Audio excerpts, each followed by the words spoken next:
Did you know that you can actually rekey the kwikset smart key even if you don't have the tool or the original key that it came with? And if you do it this way, you can actually find out a little bit more about how the internals of this thing works. But first, we gotta pull this out of the shell. We can see all of the chambers for our wafers here on the top, and then we can see our sidebar here on the side. The kwikset smart key is a reverse sidebar design. That means that it has a sidebar that's sprung outwards, and when the key is inserted, it recesses and allows the core to turn. We can't tension this lock in the normal way that we would by inserting a tension tool and applying pressure, because we just bind the whole sidebar. So what do? We have to have a special tool. So we need a shim to engage with that side. We're gonna feed that in right here on the side. Technically we're just picking it with like a shitload more information than you should have for a legit open.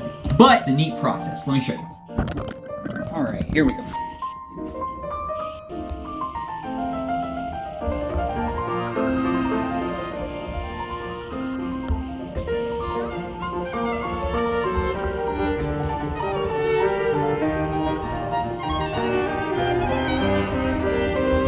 Okay.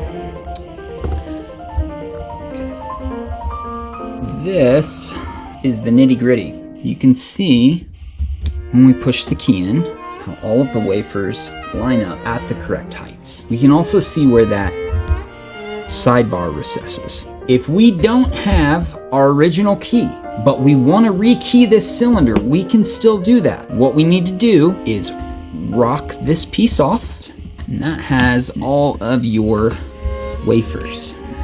This is what those wafers look like up close. So we have our true gate right here, our false gates, which are much smaller on top and bottom, and then we have these grooves here, which interact with the finger pins inside this piece. So those grooves directly interact with these finger pins. When we insert the correct key, all of those finger pins are raised to the correct height, lining all of these guys up at the gate. So when we use the kwikset smart key reset tool, we're pushing this piece in from the face, disengaging it from these finger pins. So we insert the new key, and then with all of these lined up at the correct gate, rock that guy back in. And it's locked up. Now, this key will not work, but this key will. And we know how this little bugger works! When I figured that out, I felt like I was looking at the fucking Rosetta Stone. For real.